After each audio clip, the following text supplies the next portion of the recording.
नमस्कार दोस्तों। मैं देख रहा हूं कि बहुत ऐसे लड़के हैं जो कमेंट करके हमसे बोल रहे हैं कि सर जी हमको मैथ में बहुत ज़्यादा प्रॉब्लम है और ज़्यादा प्रॉब्लम वहां हमको आ रही है कि अगर कोई भी दो समीकरण दिया रहे तो उन दो समीकरणों को हम अच्छे से हल नहीं कर पा रहे हैं। उस पर एक वीडियो बना दीजिए अच्छे से ताकि हम लोग समझ लें, ठीक है। तो ये डाउट क्लास आपका पहला है, अच्छे से देख लो। जिसको दो समीकरणों को हल करने में दिक्कत हो रही है वो लोग अच्छे से देखना, ठीक है। जैसे आप लोगों को बताने के लिए मैंने यहाँ पर दो समीकरण ले रखा है, ठीक है। तो ये आपका दो समीकरण है। पहला समीकरण है आपका x प्लस 2y बराबर 4, इसको मैंने समीकरण 1 माना।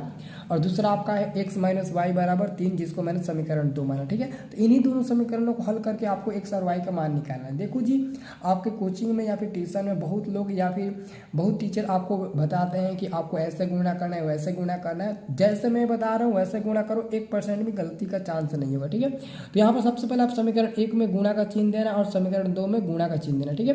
तो देखो समीकरण 2 वाले को देखो, समीकरण 2 वाले में जो y के पास है ना, यहाँ पर y के पास क्या छुपा हुआ है, 1 छुपा हुआ है। तो आप लोग 1 से इधर गुणा कर देना।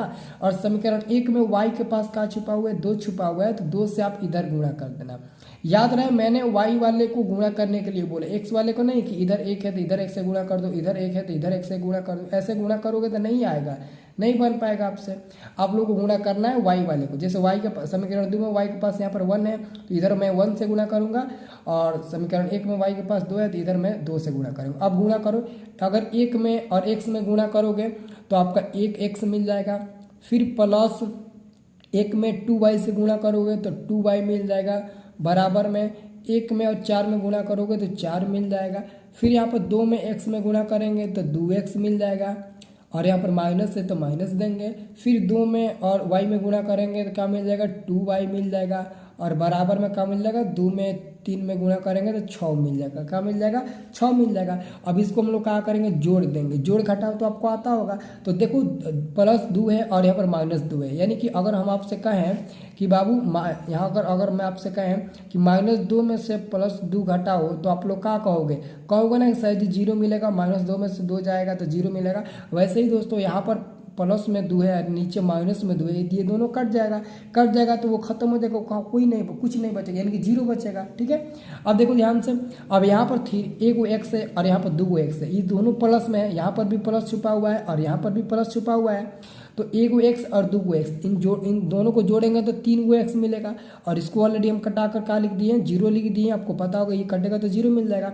और बराबर में 4 को 6 को होता है, तो 4 को 6 को 10 को होता है। कब होता है जी, 10 को होता है। तो मैंने यहाँ पर 10 लिख लिया। अब मैं क्या करता हूँ, 3x में 0 जोड़ूंगा तो 3x ही हो जाएगा, और बराबर में हमारा हो जाएगा 10। तो यहाँ से अगर हम x का मान निकालेंगे, तो यहाँ से अगर मैं x का मान निकालता हूँ तो देखो x के जो पास में रहेगा ना वो आपको नीचे दिखाई देगा, लेकिन x के जो बाहर रहेगा ये वाला 10 ये ऊपर दिखाई देगा। यानी कि x बराबर आपका क्या मिल गया, x बराबर आपका 10/3 मिल गया। यानी कि 3x बराबर 10 से अगर यहाँ से x का मान निकालेंगे तो 10 ऊपर जाएगा और जो x के पास रहेगा वो नीचे आएगा। तो x का मान हमारा क्या मिल गया, x का मान हमारा मिल गया 3। अब हमको y का मान चाहिए, तो y का मान कैसे निकलेगा वो आप लोग अब अच्छे से समझे, ठीक है। y का मान हमको कैसे निकालना है अब वो आप लोग देखो, ठीक है।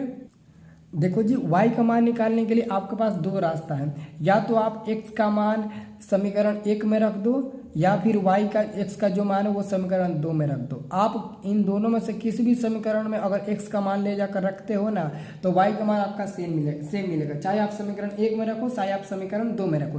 तो जैसा मैं आपको यहाँ पर रखना हूँ, मानते हैं हम समीकरण 1 में रखते हैं, तो यहाँ पर मैं क्या करता हूँ, समीकरण यहाँ पर मैं लिखता हूँ समीकरण 1 में x का मान रखने पर, किसका, x का मान रखने पर, समीकरण 1 में x का मान, और यहाँ पर मैं लिखता हूँ रखने पर, क्या, तो रखने पर मैं समीकरण 1 में x का मान रखता हूँ, समीकरण 1 में x का मान रखता हूँ। तो समीकरण 1 में x का मान रखूँगा तो समीकरण 1 क्या है, तो समीकरण हमारा 1 यहाँ पर है, क्या है, तो x + 2y है, क्या है, तो समीकरण हमारा 1 है x + 2y, और बराबर में 4 है तो बराबर में मैं 4 लिख देता हूँ, ठीक है। अब हमारा x का मान क्या है, तो यहाँ पर हमारा x का मान 10/3 मिला है। तो इस x के जगह पर हम लोग लिखेंगे 10/3 और प्लस में लिखेंगे 2y बराबर में 4 लिखेंगे, ठीक है। अब ध्यान से यहाँ पर आपको देखना है ये 2y, क्योंकि y को आपको निकालना है तो y आप पहले बाहर निकालिए, क्योंकि y का ही मान आपको निकालना है। तो मैंने यहाँ से 2y बाहर निकाल लिया। अब मैं क्या करता हूँ, ये 4 है तो 4 को वैसे ही रहने दो। अब देखो ये जो 10/3 है ये ऑलरेडी इस बराबर के इधर है, लेकिन अगर आप इस 10/3 को अगर आप उधर ले जाना चाहते हैं तो लेकर चल जाइए, कोई बात नहीं है। लेकिन यहाँ पर प्लस है तो इधर जाएगा तो बस माइनस हो जाएगा, तो उधर ले जाकर छोड़ दीजिए लेकिन माइनस कर दीजिए, तो 4 - 10/3 बन जाएगा। और आपसे बेहतर तो कोई जानता नहीं है बाटा घटाव बनाना। तो 2y बराबर इन दोनों का एलसीएम निकालेंगे, नीचे 1 देकर आप एलसीएम निकाल लो, 1 3 का एलसीएम निकालोगे 3 मिलेगा, और इधर आपका मिलेगा 4 तिहाई 12 और माइनस आपका क्या मिलेगा 10 मिलेगा, यानी कि इतना आपका एलसीएम मिल गया।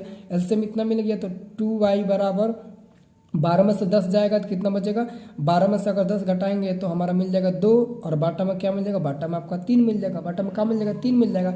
तो अगर हमको y का मान निकालना है तो y का मान निकालेंगे कैसे, तो यहाँ पर ध्यान से देखो बराबर 2y बराबर 2/3, ठीक है। तो यहाँ पर हम चाहें तो ये 2 और ये 2 कटा देंगे एक बार में, तो y बराबर हमारा क्या मिलेगा, y बराबर हमारा 1/3 ही मिलेगा। y बराबर क्या मिलेगा 1/3 मिलेगा। ध्यान से देखो हमारा कटा है तो y का मान क्या मिल गया 1/3 मिल गया, ठीक है। तो हमने x और y का दोनों मान निकाल लिया, और ऐसा ही आप लोग भी कोई भी क्वेश्चन लेकर ट्राई करो, ठीक है। अब मैं अंत में क्या करता हूँ, अंत में हम ऐसे यहाँ पर लिख देता हूँ, अतः x बराबर हमारा मान मिला था 10/3 और y का हमारा मान मिला है 1/3, यही हमारा मान हुआ क्या, तो x और y का। लेकिन दोस्तों अगर आप चाहते हो कि एक का मान हमारा सही मिला है या फिर गलती मिला है, हम कैसे जांचें, तो अगर आप जांचना चाहते हैं तो कोई भी एक समीकरण ले लो। जैसे यहाँ पर मैं जांच करके बता देता हूँ कि आपका जो मान है वो सही निकला है कि नहीं निकला है, आप वो लोग भी निकालना और निकाल कर जाँच कर लेना अंत में, ठीक है। तो यहाँ पर मैं जाँच कर लेता हूँ, ठीक है। जांच के लिए मैं कोई भी एक समीकरण लेता हूँ, जैसे कि जांच के लिए मैं एक ये वाला समीकरण ले लेता हूँ, कौन वाला, ये वाला, कौन वाला, x - y बराबर 3। तो मैं जांच के लिए एक समीकरण ले लेता हूँ क्या, तो x - y बराबर मैं 3 ले लेता हूँ। तो अभी मैंने x का मान क्या निकाला 10/3, तो 10/3 यहाँ पर x के जगह पर रख देंगे और -1/3 y के जगह पर रख देंगे, ठीक है। और इनको बनाएंगे, तो इनको बनाने के बाद अगर 3 आ जाएगा बराबर में तो समझेंगे कि हमारा जो क्वेश्चन का आंसर है वो बिल्कुल सही है। तो देखो बनाओ इसको, इनको बाटा घटाओ बनाओ तो 3 मिलेगा, 10 - 1 मिलेगा, ठीक है। और इसको बनाओगे तो 10 में से 1 जाएगा 9 मिलेगा, 9/3, और ये 3 से 9 3 बार में कर देगा, यानी कि दोस्तों 3 मिल गया जो इसके बराबर मिल गया, जो 3 के बराबर मिल गया, तो इन दोनों के बराबर मिल गया। तो हम लोग क्या समझेंगे, हम लोग समझेंगे कि ये जो हमने मान निकाला है 10/3 और 1/3 ये हमारा मान बिल्कुल सही है, यानी कि हमारा x और y का मान बिल्कुल सही है, ठीक है। तो एक बार यहाँ से मैं प्रोसेस दिखा देता हूँ, ठीक है, शुरू से। आप लोग अगर फोटो लेना चाहते हो फोटो ले लो, या फिर इसको वीडियो को पॉज करके या फिर वीडियो को एक बार फिर से शुरू से देख लो, अच्छे से देख लो, ठीक है, और अच्छे से समझ लो, ठीक है। पूरा मैं क्लियर आपको अच्छे से समझा दिया हूँ, ठीक है। अगर कोई भी प्रॉब्लम आती है तो आप कमेंट करके बताओ, मैं फिर से बताऊँगा, ठीक है। जहाँ भी आपको प्रॉब्लम आ रही है आप बोलो, मैं फिर से आपको बताऊँगा, ठीक है। चलो जी, थैंक यू, शुक्रिया।